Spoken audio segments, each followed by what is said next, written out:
The British Crown, a dominion upon which the sun never sets, the Pax Britannica, the crown inviolate. Such statements once shook palaces and humbled kings. Those days are now slowly slipping away, like the memories of a half-remembered dream. The crown is no longer the preeminent industrial power, and its armies and navies are no longer unchallenged in their dominions. Yet there shall always be strength in the men and women of Albion. And the crown has many loyal servants still. Rebels, traitors, foreign despots, tyrants, and petty kings. The crown has faced many before, and shall do so again. Before the light fades, this world belongs rightfully to the crown, and let those who arrogantly say otherwise incur the wrath of the righteous.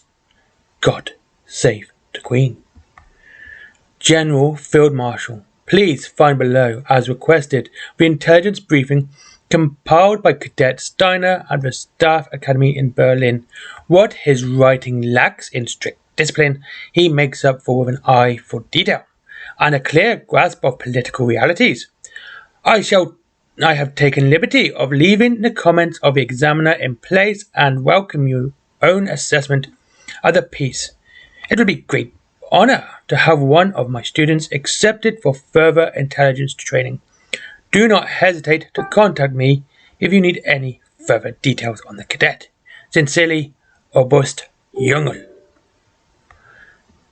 A strategic and political analysis of the dominions of the British Crown. Submitted for the intelligence exam at the Prussian Army Staff Academy by Cadet A. Steiner. A sceptred isle. Much like our French neighbours, the British Crown and its dominions, its rules, has long and storied history stretching back nearly into antiquity. At first conquered by the Romans and invaded by the Vikings and Normans in the early Middle Ages. The British Isles were a crucible of war and struggle that necessitated strong centralised leadership. Examiner's notes, fanciful and stylistic, hardly in keeping with a military essay. Since those dark ages onwards, the Kingdom of England developed royal bureaucracy and was the envy of the European monarchs in its rigidity and organisational scale. Justice, wealth and power flowed from the monarch directly through royal servants without the normal intermediaries of over-mighty feudal subjects, vying for power and status. Examiner's notes, true, but where are you going with this? This habit of centralising royal power soon extended into centralising geographical power on the British Isles.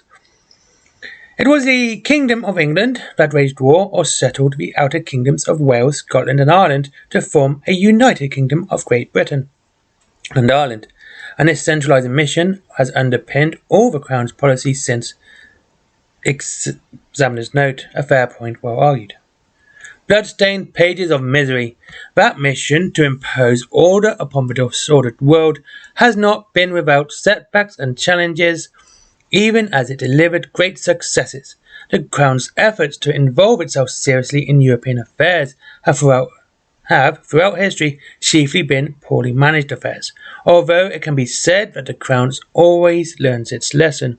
For example, the royal domains claimed by the English and in France since the time of William the Conqueror were never loyal enough to be incorporated into the realm permanently. Whilst monarchs made small attempts to recover them at various points in history, it is clear this became a matter of prestige and policy rather than genuine national objective.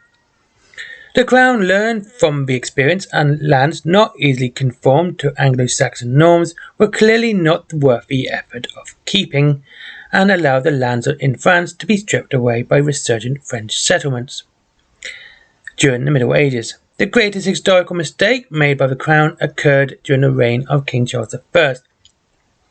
Whilst attempting to continue the process of centralising its own rule, Charles I made the mistake of placing its personal ambitions above the corporate ambitions of the Crown that he was born to bear. In foisting his own personal rule on his subjects, Charles precipitated the greatest crisis in the Crown's history by encouraging bloody rebellion against the very idea of the British monarchy.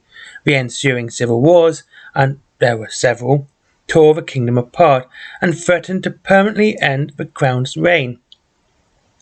A republican regime led first by Parliament, then by radicals in the army, then under the personal control of one Oliver Cromwell, replaced the monarchy in Great Britain and executed King Charles I for treason against his own people. The royal family fled into exile.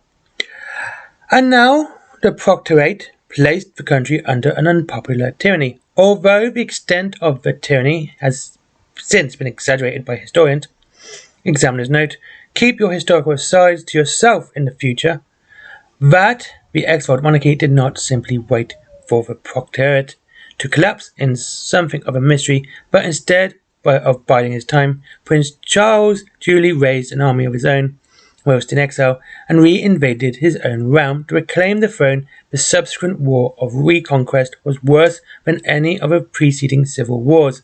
Under the superb command of an ailing Oliver Cromwell, the Republican forces proved well able to hold their ground against the Royalists. Much of England was ravaged again as the tide of war rumbled back and forth across the kingdoms, and at sea the two sides fell upon one another in a furious contest. In the end, Cromwell's death in 1658, whilst in the field against Scottish Royalists at the Second Battle of Dunbar, was turning point of the war. Indeed, as mentioned, it is likely his Proctorate would have crumbled without him. Even if he had died during peacetime, examiners note, an interesting hypothesis, not the place to expand it, of course. In the end, further 3 years of bloody campaigning would finally place Prince Charles on the throne. The Restoration. Before his ascension to the throne, King Charles II was known for his fondness for drink, the women, and the finer things in life. Upon his ascension as King Charles the Restored, however, the terrible cost of reclaiming his inheritance and the shattered state of his kingdom's self blackened his mood. He has since been dubbed the morose monarch in popular opinion, but his sober governmental choices and policies he's established have set a pattern for Crown history ever since. Charles II acknowledged the mistakes made by his father and vowed never to repeat them, again insisting upon the contract or agreement between Crown and its favoured subjects that would ensure popular support for the monarchy only when the Crown and the national interest were seen to be one and the same. Could the Crown hope to survive in an uncertain world? Under his direction, the Crown massively expanded its reach in day-to-day affairs in its domains, with royal officials becoming vital instruments in the most benign of transactions and dealings. Nonetheless, the restricted but powerful legislative structure was put in place to ensure that royal power was always tempered by the consent of the people, well, at least in a controlled way. Indeed, some of Charles II's darker acts are the most meaningful for modern observers of the Crown. Under his direction, a powerful royal navy was built up with the sole purpose of defending the home islands, but also to extend British power abroad. Colonies established in North America by exiles fleeing the civil wars and religious persecution swiftly found themselves brought back under British control. At sea, Charles' Royal Navy waged a brutal campaign against European powers in the Caribbean, often under the cover of piracy to guarantee British wealth. Examiners note this does not seem like a particular dark action. Perhaps you have omitted a reference to the slave trade or for fear of your audience's sensibilities. Do not do so again. To provide accurate intelligence to the Imperium, we must supply all possible facts, no exceptions. At home, Charles became increasingly concerned about the defensibility of the towns and cities of his home realm. In 1666, a ruthless campaign of clearances and deliberate demolition was unleashed on London in order to restore the city to glory, to make it a fitting capital for a restored monarchy, with the support of the major aristocrats and merchants houses of the land. Charles II rebuilt London into a brooding city. It is today, with the sole purpose of creating a modernised defensive capital, to replace the medieval plan fought over during the civil wars. Worse still, and argued by historians, it is presumed that not provided that Charles II played a hand in the mysterious death of his brother James in 1685. James would have succeeded to the throne upon his brother's death, but was considered dangerous for his religious beliefs. A Catholic in a Protestant country, religion played a major part in the civil wars, and political views coloured by exile in France and Spain during the Wars of Restoration.